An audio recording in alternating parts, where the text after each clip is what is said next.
ശ്രീതു അപ്പോൾ അർജുനോട് ചോദിക്കുന്നുണ്ട് ഞാൻ ഇന്നലെ പോകുന്ന ഓർത്തായിരുന്നു എന്നൊക്കെ. അപ്പൊ അർജുൻ പറയും സിജോ പോകുന്നപ്പോൾ എനിക്ക് തോന്നിയായിരുന്നു എന്ന് അർജുൻ പറയുന്നുണ്ട്. കാരണം എന്നാന്ന് ചോദിച്ചാൽ ലാലേട്ടൻ വന്നിട്ട് അവിടെ അൺപ്രഡിക്റ്റബിൾ ആണെന്നും പിന്നെ പല കാര്യങ്ങളും അവരുടെ സംസാരിച്ചതിൽ നിന്നും അപ്പൊ ഏകദേശം കണക്ട് ചെയ്തപ്പോൾ അർജുന് മനസ്സിലായിട്ടുണ്ടായിരുന്നു സിജോ ആയിരിക്കും ഇനി പോകാൻ സാധ്യത എന്നുള്ളത്. എനിക്ക് പക്ഷേ സിജോ പോകുമ്പോൾ അത്രയ്ക്കും വിഷമം ഉണ്ടാവുമെന്ന് എനിക്ക് അറിയില്ലായിരുന്നു. എനിക്ക് ഒട്ടും തന്നെ കൺട്രോൾ ചെയ്യാൻ പറ്റുന്നുണ്ടായിരുന്നില്ല അപ്പം എന്നൊക്കെ അത് കഴിഞ്ഞിട്ട് അർജുൻ പറയുന്നുണ്ട്. നീ കൂടെ പോയി എൻ്റെ ഒരു അവസ്ഥ ഓർത്ത് നോക്കിയെന്നൊക്കെ അപ്പോൾ അർജുൻ പറയുന്നുണ്ട്. ഇന്നപ്പോൾ ജാൻമണി വന്നപ്പോഴും മൈൻഡ് ചെയ്തിട്ടില്ല. അപ്പോൾ അവിടെ ആരോടും മിണ്ടാനില്ല എന്നുള്ളതാണ് അർജുൻ പറയുന്നത്. അപ്പോൾ ശ്രീതു പറയുന്നുണ്ട് അങ്ങനെയല്ല, അർജുനും മിണ്ടാൻ ഇവിടെ വേറെ ഒരുപാട് ആളുകൾ ഉണ്ടല്ലോ എന്നൊക്കെയുള്ളത്. ജാസ്മിനൊക്കെ ഉണ്ടെന്നാണ് ശ്രീതു ഉദ്ദേശിക്കുന്നത്. ഞാൻ പോയാലും ഒരു കുഴപ്പം ഉണ്ടാവില്ലായിരുന്നു എന്നാണ് അപ്പോൾ ശ്രീതു പറയുന്നത്. അപ്പോൾ അർജുൻ പറയുന്നുണ്ട് ഇല്ല, അത് നിനക്ക് തോന്നലാണ്, എനിക്ക് അങ്ങനെ വലിയ മിണ്ടാനായിട്ട് ക്ലോസ് ആയിട്ട് മിണ്ടാൻ ആരും ഇല്ല എന്നൊക്കെ അർജുൻ പറയുന്നുണ്ട്.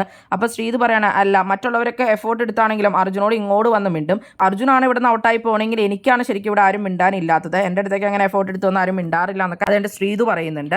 അപ്പോൾ അർജുൻ പറയുന്നുണ്ട് ഉവായിരിക്കും കുറച്ച് പേര് അങ്ങനെ വന്ന് മിണ്ടുമായിരിക്കും, എന്നാലും നീ ക്ലോസ് ആയിട്ടുള്ള നിന്നോട് പറഞ്ഞ പോലെ അല്ലല്ലോ എന്നുള്ള രീതിയിലാണ് അർജുൻ അവിടെ സംസാരിക്കുന്നത്. ജാൻമണി മൈൻഡ് ചെയ്തില്ല അർജുനെ എന്നുള്ളതൊക്കെ ശ്രീതു പറയുന്നുണ്ട്. ജാൻമണി ശ്രീതുവിനോട് പറഞ്ഞിട്ടുണ്ടായിരുന്നു ലൈറ്റ് ഓഫ് ആക്കി കഴിഞ്ഞാൽ പെട്ടെന്ന് നടന്ന് ഉറങ്ങണം എന്നൊക്കെ ഉള്ളത്. അപ്പോൾ അത് അർജുനോട് ശ്രീതു പറയുന്നുണ്ട്. എന്തിനാണോ അവരങ്ങനെ പറഞ്ഞതെന്ന് അറിയില്ല, ഒരുമാതിരി ചിരിച്ചോണ്ടൊക്കെയാണ് അങ്ങനെ പറഞ്ഞത്, കളിയാക്കിയാണെന്നൊക്കെയുള്ള രീതിയിലാണ് അപ്പോൾ ശ്രീതു പറയുന്നത്. അർജുനോട് ട്രീറ്റ് എന്നൊക്കെ ആയിട്ട് ശ്രീതു പറയുന്നുണ്ട്. അർജുൻ വിന്നർ ആവും എന്നുള്ള രീതിയിലാണെന്ന് തോന്നുന്നു ശ്രീതുവോടെ സംസാരിക്കുന്നത്. ഇന്നിപ്പോൾ ജാൻമണി മാത്രമാണ് എത്തിയിട്ടുള്ളൂ. നാളെ റസ്മിനൊക്കെ എത്തുന്നു തോന്നുന്നു. റസ്മിന്റെ ഒരു പോസ്റ്റിൽ കണ്ടിട്ടുണ്ടായിരുന്നു ചെന്നൈക്ക് പോവാന്നൊക്കെ ഉള്ളത്. ഗബ്രി വരുമ്പോൾ എന്ന് പ്രതീക്ഷിച്ചാണ് ജാസ്മിൻ അവിടെ ഇരിക്കുന്നത്. ഗബ്രി ഒന്നും ഇന്ന് വരില്ലായിരിക്കുന്നപ്പോ അർജുൻ ശ്രീതുവിനോട് പറയുന്നുണ്ട് ആദ്യമേ ഔട്ട് ആയവരായിരിക്കും ആദ്യം കയറുന്നത്, ആ ഒരു രീതിയിൽ പറഞ്ഞായിരിക്കും.